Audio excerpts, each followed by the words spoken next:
Anyone who is a patient of Walter Palmer or uses River Bluff Dental is as evil and heartless as the felon poacher himself. This was tweeted by user Tutti Contetti on September 22, 2015.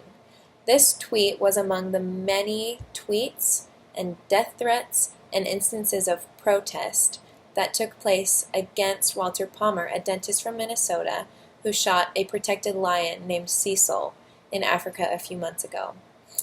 There is an emphasis on hypersensitivity today, especially in social media, that has fostered an incredibly insensitive and selfish culture. We are personally sensitive and we lash out at others. In an attempt to be sensitive to popular issues, we attack friends and strangers alike. And eventually we become so immersed in ourselves and popular opinion that in our attempt to be sensitive to contemporary issues, we exhibit animosity towards anyone that disagrees or diverts from those opinions. At times, admittedly, I become extremely sensitive. My husband can't say the right thing because I interpret everything he says with a negative connotation. This creates great strain in our relationship because we experience a great deal of miscommunication. In today's world, it is impossible to voice a controversial opinion on social media without being personally attacked.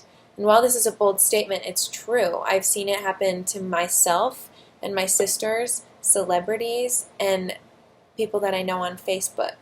It's very common to see a bold political statement and have that be followed with, "You are ignorant," or much, much worse.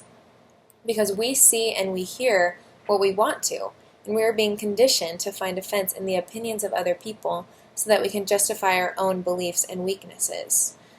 We are a fluid society, and while the tide of public opinion is constantly fluctuating, those of us who cannot form strong beliefs and stand strong in our opinions, we fluctuate with those tides.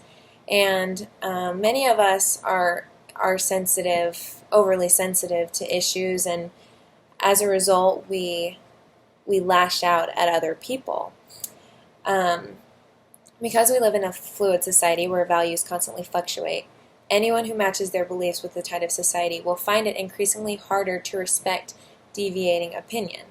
In our attempt to be sensitive and conform to popular opinion, we methodically destroy the parts of ourselves that express compassion and empathy for our fellow man. I would challenge the audience to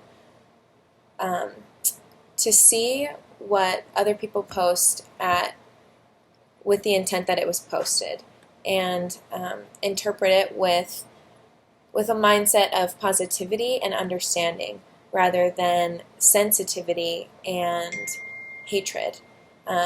If we do this, we can broaden the communication and improve the communication that takes place on social media and in today's world, and we can develop a greater understanding of one another.